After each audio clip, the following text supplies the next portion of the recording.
Jesus could have chosen to stay here on earth after his resurrection from the dead, guiding his kingdom in person until the end of history. But he didn't. Instead, he chose to build a church, and through that church, to reach into every corner of time and space, bringing his truth, his light, and his saving grace. The church is Christ's own mystical body, and, like every body, it has different members that depend on each other.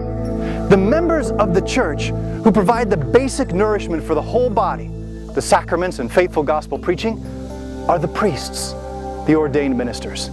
They arm the Catholic laity with the grace they need to live gospel charity and transform culture, infusing it with true Christian values.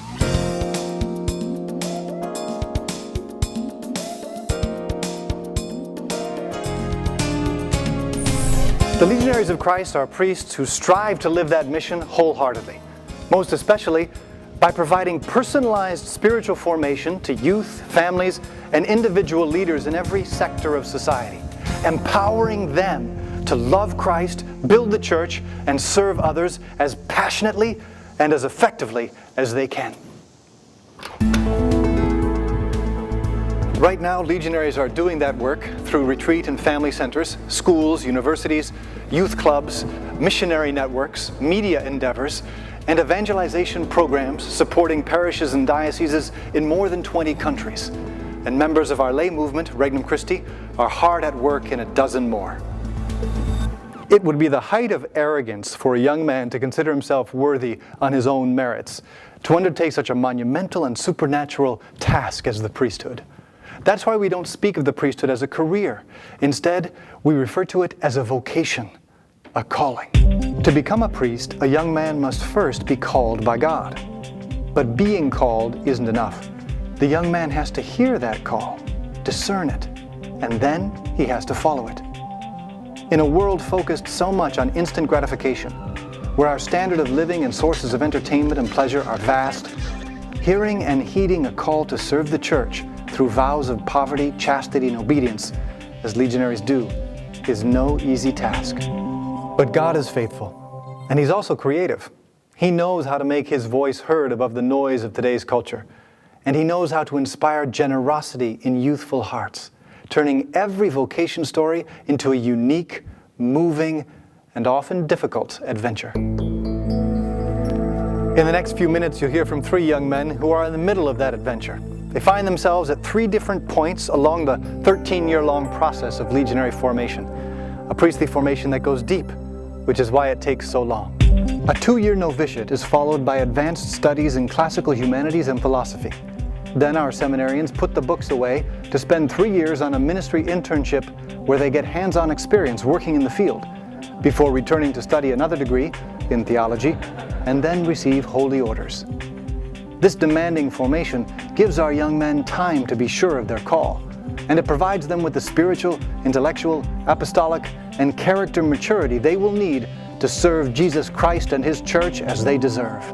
As you listen to their stories, you'll be reminded of what Pope Benedict XVI said with gusto in the homily at his inaugural Mass. The church is young. She holds within herself the future of the world. The church is alive because Christ is alive. Spreading that message far and wide is what the Catholic priesthood is all about. It's how we live our mission and build a better world. My name is Michael Brisson. I'm 32 years old, and I'm from South Windsor, Connecticut. My name is John Pietropoli. I'm 29 years old. I'm from Malone, New York. My name is Daniel Rolzinski. I'm 23 years old, and I'm from Richfield, Minnesota. I grew up in a very Catholic family. I had no idea what I really wanted to do with my life. During high school, it was kind of an idea that was there. I had thought of the priesthood when I was younger. I wanted to be an archaeologist for a while. Then I wanted to be in the U.S. Special Forces. I thought maybe professional mountain biking would be great. It was a big decision-making time, and I started thinking more about it. When I was in high school, the one thing that I knew was that I didn't want to be a priest. My sister came back one time to visit the family and took me down to see her friend at the Legionaries of Christ Seminary in Connecticut, in Cheshire. And at first I was like, well, I don't know if I want to go there, but it's a Sunday, I got to go to Mass anyway, so I might as well go.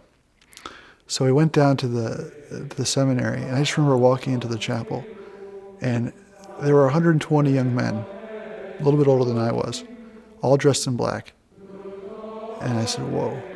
So we walked in, and you get in the front door, and the first thing on the right is the chapel. And we went in, and I remember going in, and it was full of all the brothers there. They were praying the Liturgy of the Hours, singing Gregorian chant. And it was something I'd never in my life seen before, or witnessed, or heard. And it was beautiful. One Sunday, he calls me up, and he said, why don't you come and play soccer at a seminary with me? And we pull into the driveway in Cheshire. The first thing I see are 4 giant soccer fields. And we were going up thinking, we're going to just decimate anybody that we play. Not that we were all that good, but we're all lifting weights and everything. We're into the whole athletic scene. So we get up there, and these guys are really good.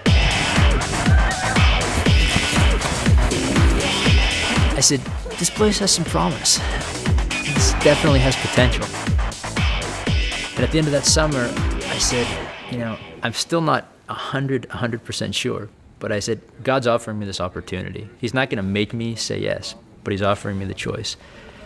And I said, I don't want to say no to God. I want to say yes to him. All my superiors, my spiritual director, the instructor of novices, they're all there just to help me.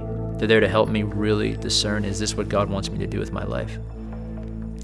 So over the course of those 2 years, I had some tough moments, some very tough moments. A lot of times you go out to the statue of Mary in the courtyard and you're just crying literally at night. Mary, this is really hard. This is too hard. And you always get that sense, don't worry, I'm with you. My son is with you. Just keep going. Just keep going.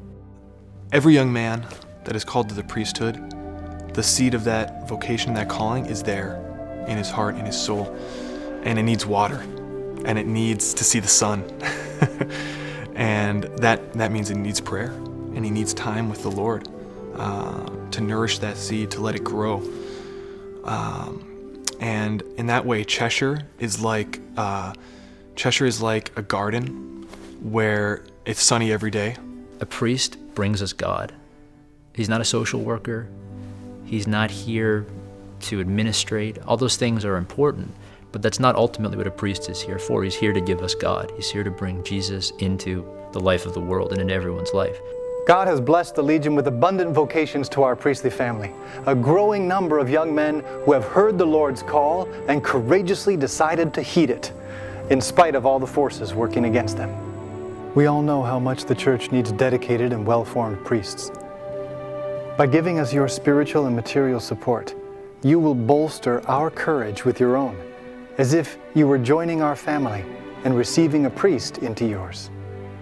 In every Mass, in every confession, in every missionary endeavor we undertake, you will be spiritually at our sides, helping Christ's hands through the priest to touch countless hearts, helping Christ's feet tread new paths, helping Christ's voice reach ears that have forgotten about his saving love, or never heard about it in the first place.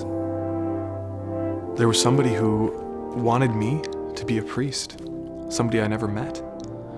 And, I owe them my formation. I really don't know who paid for my seminary studies in Cheshire, but God knows. And I'm eternally grateful to them for it. And someday I know I'll meet them in heaven. I'll be able to say thank you for helping me in this path towards the priesthood. And I would love to thank them. I need to thank them.